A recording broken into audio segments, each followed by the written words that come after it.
What's going on, y'all? Machiavelli Mills TV. This is gonna be another one of those videos where they're not gonna like what I have to say. People are gonna be upset, especially if you're a big fan of the individual I'm addressing in this video, or if you're a big fan of his wife, right? Before I get into it, I want to preface my statements by saying that I'm one of the biggest Jay-Z fans you could ever find.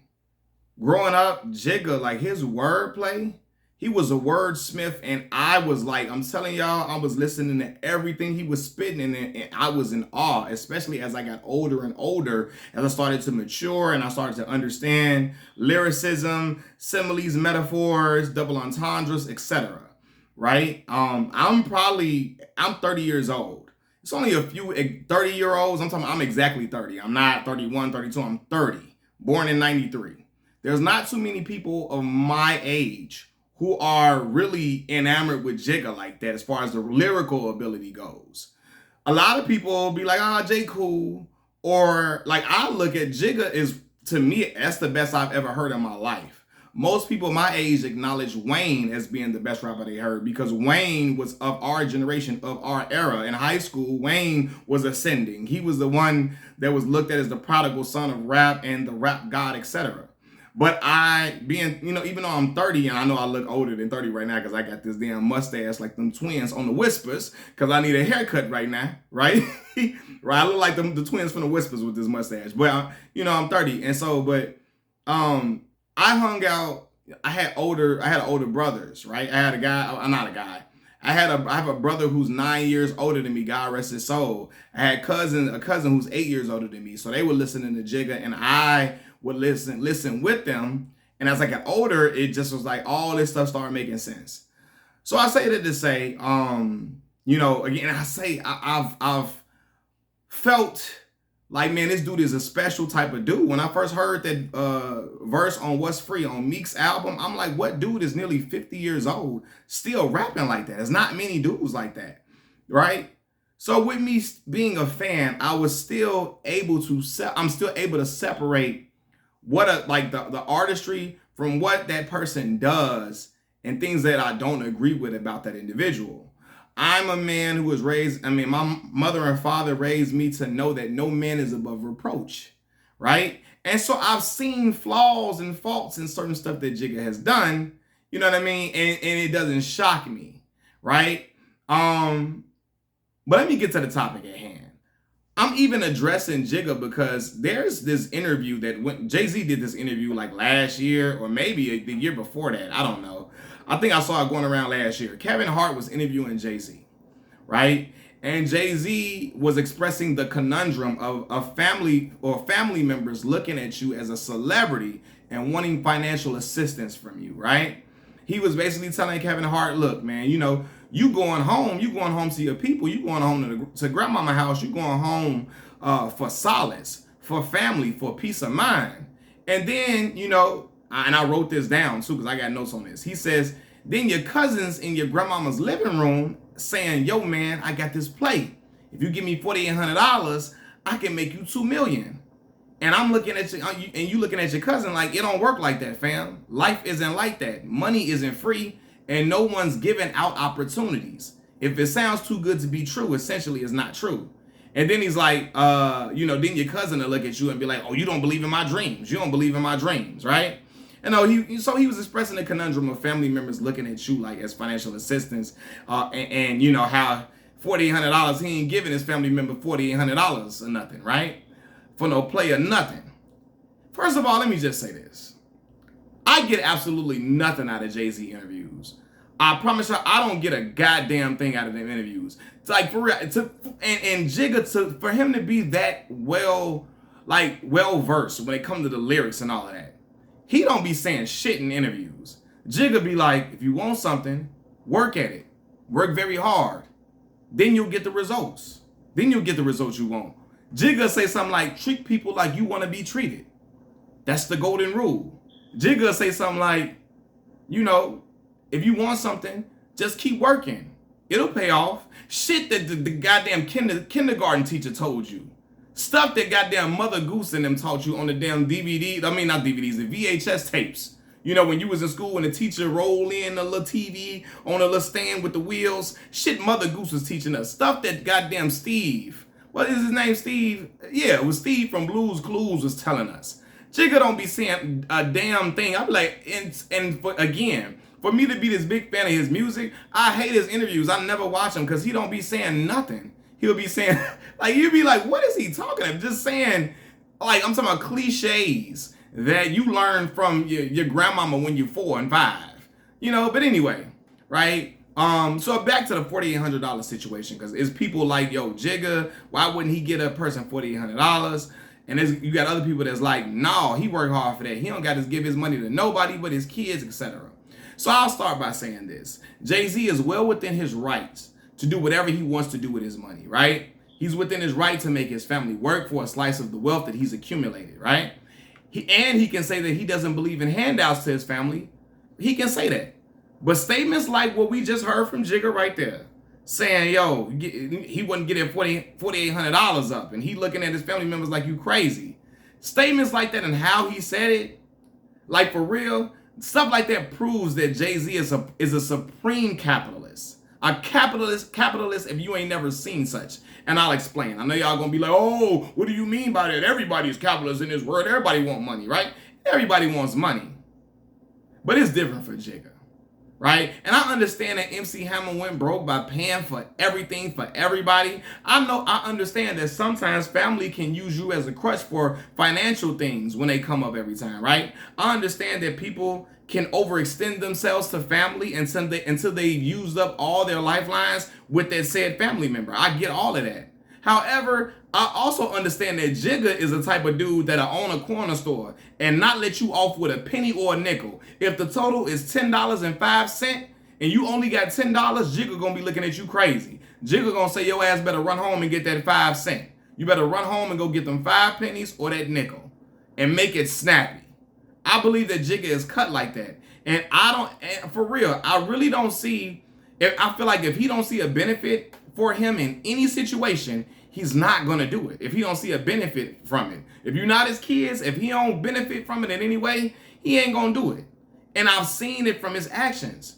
Y'all remember the whole halftime show play, right? You remember when he was deterring other artists from performing at halftime at the Super Bowl.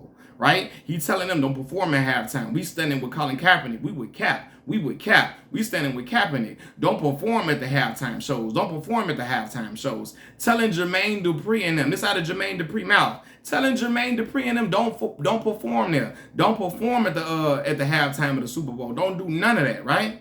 He told them not to perform till the very next year. The brother did a deal with the NFL so he can make money from the halftime show himself. He signed a deal with the NFL to be over the halftime show production so he can get the finances from it. And now it's okay to perform now because he's getting a slice of the pie and he's over it and the money is lining his pockets.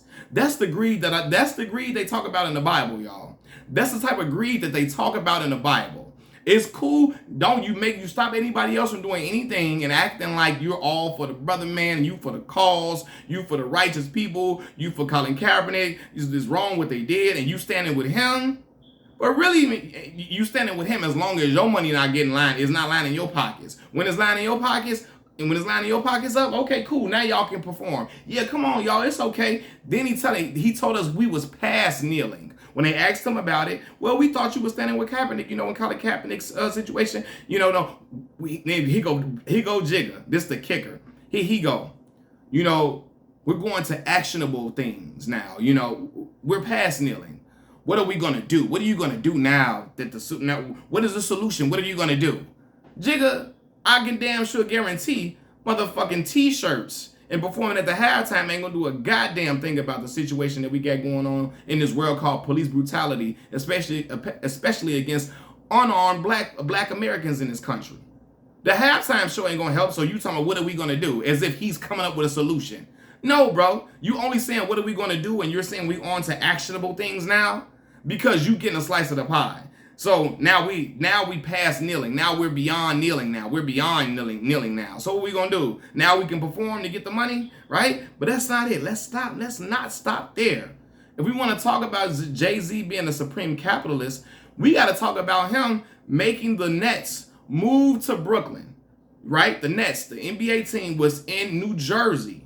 Jigga influenced the team to go and move to Brooklyn. He made that play, made them move to Brooklyn, claiming it would bring generational wealth to the hood, right? He had them move to Brooklyn. It's going to bring generational wealth to the hood and all of that, right? But moving the Nets to the Brooklyn area gentrified Brooklyn. Essentially, black folks had to move out of the area because it became way too expensive for them to live there. Y'all know the play. If they put an arena somewhere in the hoods of America, they gonna drive up the cost of living around the arena to get black folks up out of there. So that way, you know, it could be more, not accommodable, more comfortable, more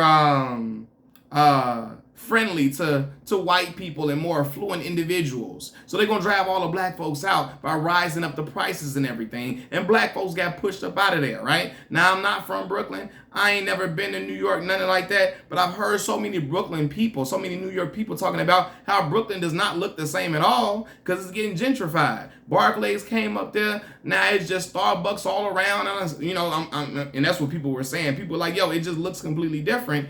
And the black folks got pushed up out of there, right?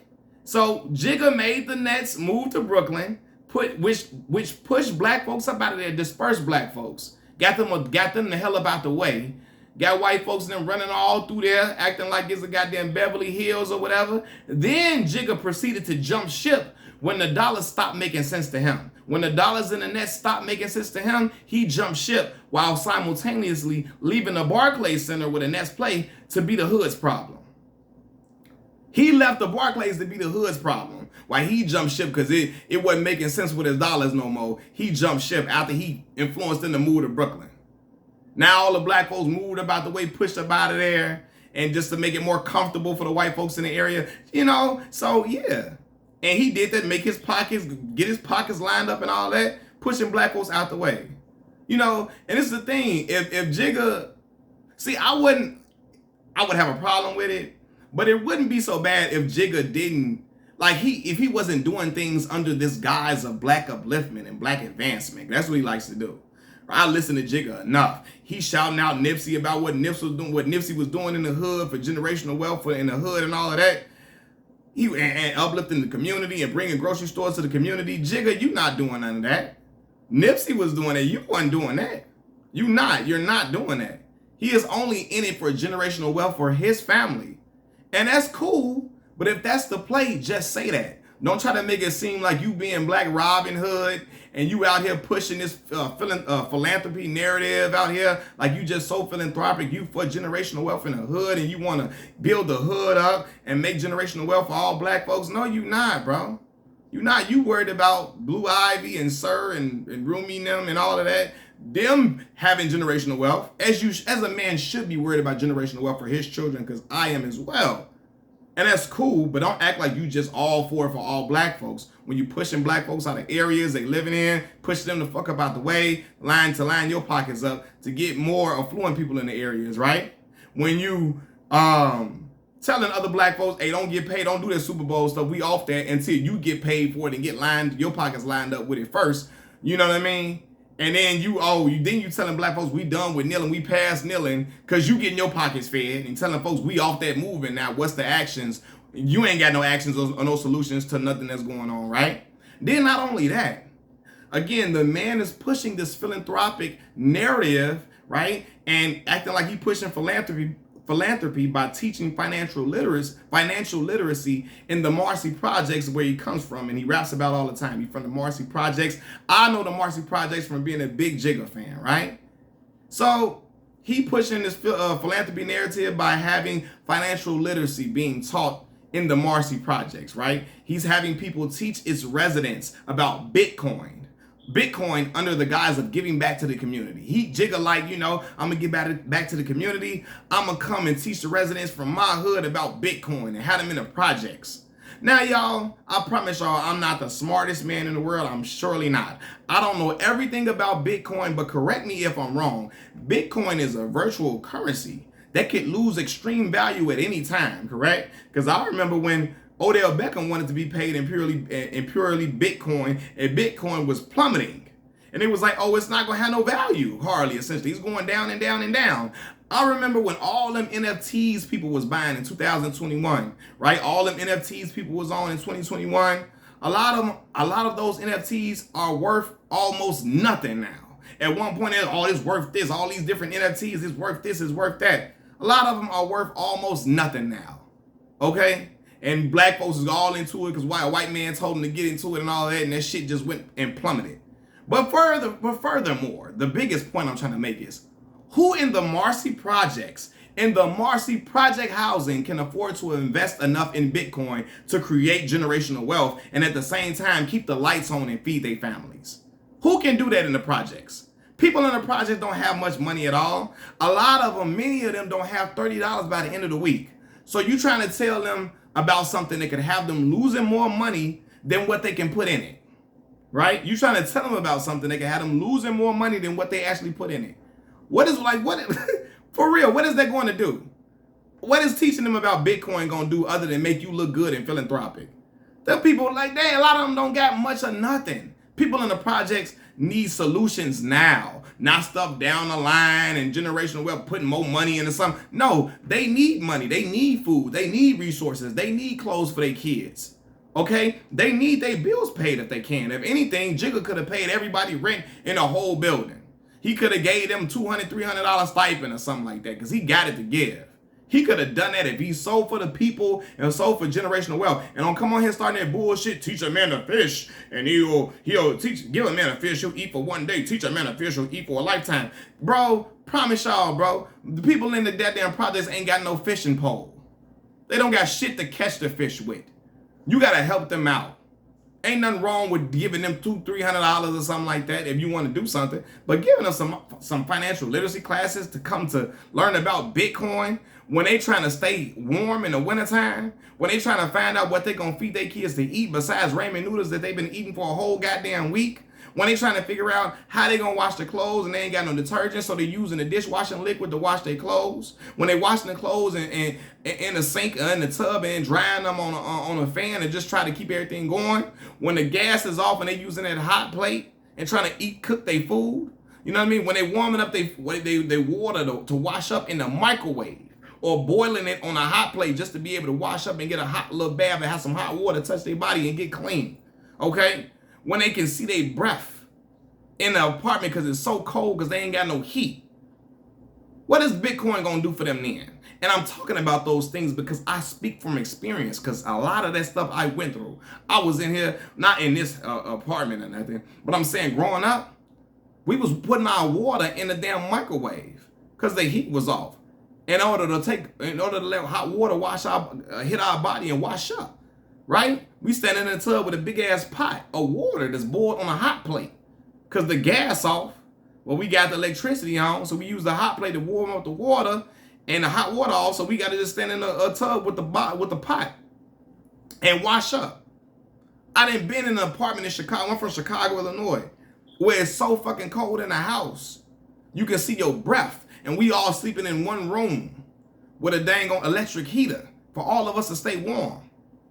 I done been to where I done had $12, $13 and added it to mom and them money so we can be able to eat some dang hot dogs and some Kool-Aid and some ramen noodles for us to eat for a few days. True story, I ain't lying. If I'm lying, then I'm flying, and as you can see, my feet are firmly cemented to the ground, so I ain't lying. I know what that's like. Bitcoin wasn't finna fucking help us at that time, dog.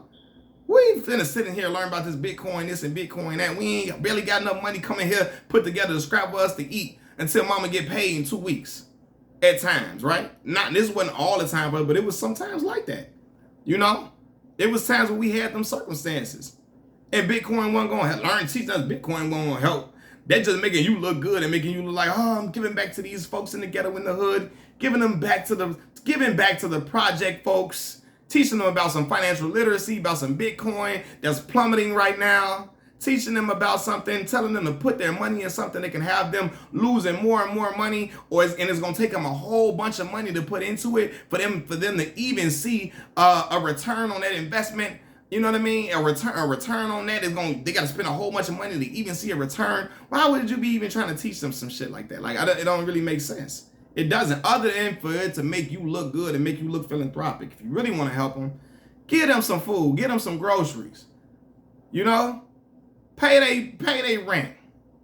Get them some clothes. Get them some money to go get some clothes and some food or something like that. Jigga could get everybody in the building $500 and he'll be perfectly fine. That $4,800 wouldn't hurt to even give his cousin. Especially if it help him with a business plan or business idea or something like that. Jigga was like, dude, like if your cousin asking you for $4,800 for a play, you know what I mean? Jigga ain't trying to give you shit. And he ain't gonna give it to you even though Jigga is a billionaire, for real. If he ain't a billionaire, he's close to it. Giving somebody $4,800 is the equivalent of us giving somebody a goddamn nickel. Or a dime, rather. A dime. And he's saying, no, I ain't coming off that shit. Because Jigga is a capitalist. He's only interested in doing something that'll help line his pockets up. Right? Now, again, I'm not... So, like, Jigga the type of person... And for real, man, because I remember when I called Jigga out for that whole halftime show thing, right? And I spoke as a true Jay-Z fan. And I came out and said what I had to say, what was necessary, because I saw this shit for bullshit, for what it really was. Telling everybody don't perform at the halftime show. We not with that. We standing with Cap. And then going out next year and brokering a deal with the NFL in order for you to get the bread. And that's cool to perform now because you getting paid off of it. I thought that was clown down. I thought that was trash for him to do that. I thought that was crazy. And as a Jigga fan, I called him out, and everybody like, oh, so he done so much for us, all this stuff he done for black folks. What did Jigga do for us for real? What did he do for black folks for real, Joe? He helped some few individual black people, but at the cost of what? He helped a few individual black people, but he's mostly about keeping that capitalism strong for himself. You know what I'm saying? Like, and first of all, black folks love celebrities too much. So you're going to have people in this comment section coming at my head because how could you talk about Jay-Z, bro? Y'all got to understand, like, I'm a fan of what these people do for their craft. But ultimately, bro, I promise y'all, I don't give a fuck about criticizing none of these dudes. I really don't. Because they're not the end-all, be-all for me. You know what I mean? Like, celebrities, like, are regular people, and I understand they do wrong shit, too. They just got bread, which can increase their immorality at times because they got money to do whatever the fuck they want to do. They got money to be in rooms they want to be in to create influence over a lot of things and have their way in secrecy or have their way by doing shiesty shit. You know what I mean? So people was mad at me. All that stuff he done for folks. Like Jigga, that seems like the type of person. He'll help Trayvon Martin mama because it'll look good on his part to do so. I'm going to help Trayvon. And look, help Trayvon Martin family out is a great thing. But he'll do that because it looks good. But he ain't going to help the black collective. And I ain't talking about just all of us. But as a group of black folks, like all in the projects, he could have gave them people in the project $300 in a unit, because however many units are in the Marcy projects, he could have gave every family unit in there $300. That would have been everything for them. He ain't gonna do that shit though. He ain't gonna do that. And he just gonna give some, because it sounds good and fancy and upper echelon and just so,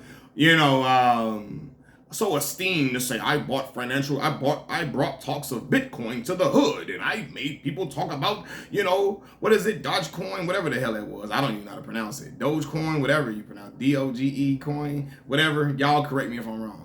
I brought those talks about those things. I talked about cryptocurrency to the hood. To make it like, oh man, you brought some esteemed talks to the ghetto? To make it seem like, he just doing something so profound. And that shit ain't helping none of them people in the hood. Nothing. He just want to say he was doing that shit. Instead of just giving folks some money to help them get out of certain situations or to help them get by.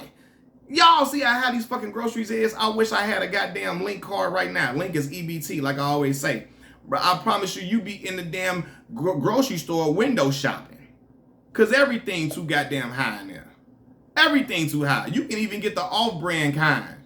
And it should still be coming out. You got a few items, it's almost $100. So help them people out, get them $300. You feel me? He could have done that. But no, he want to do something to make sound real good and just say I brought Bitcoin to them. He talks of Bitcoin and it sound very illustrious, very esteemed, and very astute to say you've done something like that, rather than just giving folks the bread. Now I'm gonna say that young boy he signed to Rock Nation, J. Cole, that's a real ass dude. And the boy, that's a real ass black man I salute. And the boy got a white mama. You hear me? And the boy, I feel like the boy more genuine and sincere than Jigga ever was when it came to people, black folks being okay. Giving black mamas, single parents homes, letting them rent out certain homes and all that type of stuff. The home he used to live in. All type of shit, helping folks, helping people pay for college and all type of stuff. I feel like Cole more with that shit for real. Cole was standing with Kaepernick after Jigga did what he did. He was riding with Kaepernick. He was riding for black causes, giving stuff back to black folks in general. In the hood for real. And Cole ain't in here trying to teach folks in the hood about no goddamn bringing Bitcoin lessons to the projects of all places. Come on, man. People is in living conditions with pissy elevators and pissy hallways, broken elevators. People in there with alcoholics, substance abusers, and etc. They come from these families. Bitcoin ain't finna help them right now. They need the bread, dog. Look at where they living at. Some of them don't got 2 nickels to rub together. They need help. But I'm gonna bring this Bitcoin to y'all. Hey, y'all. Here go the Bitcoin, y'all. Bye-bye. I know you might not be able to eat next week, but hey, Bitcoin here. Go on, y'all. I'm gonna bring the Brooklyn Nets to the hood, y'all. Bring the hood generational wealth.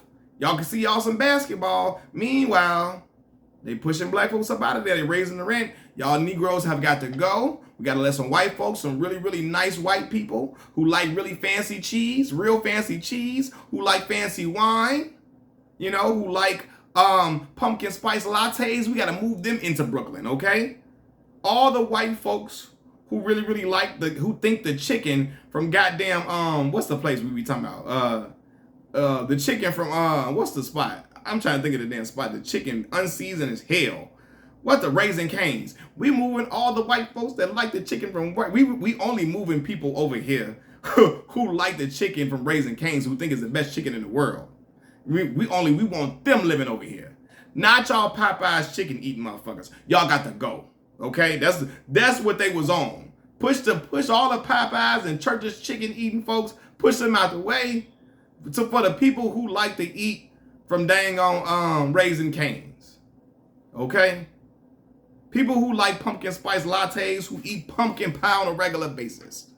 Y'all come up in here. Black folks, you got to go. Have fun. Ta-ta for now. Go off to the ghetto, you go. But Brooklyn will not be the hood anymore, okay? Go find somewhere else to lay your head. Because it's not going to be over here. Rent, now we going to raise the rent $1,000 goddamn dollars on you. Now we know you can't live here. Now, bye-bye. But hey, they came because Jigga wanted them to be in Brooklyn, right? So y'all see, man, dude is a real capitalist. He out there for the bread. For the bread and for the looks, for him to look good and keep looking like he just all for us. If he wasn't pushing that, cool. If you wasn't acting like you all for generational wealth and uplifting of black people and black advancement, if you're not acting like that, all right, whatever. I'm still gonna talk about you. But it wouldn't be as almost as heinous or a backhand slap. But because he get on these records talking about NIP for generational wealth and him talking about generational wealth in songs and upliftment for black people and black advancement, to then be out here doing shit like that, that's when it gets a side eye from me, okay? So the point of that conversation with Jigga and Kevin Hart, I hope I didn't say Kevin Garnett earlier, but Kevin Hart is, the point of the conversation with Jigga and Kevin Hart is, Jigga is a goddamn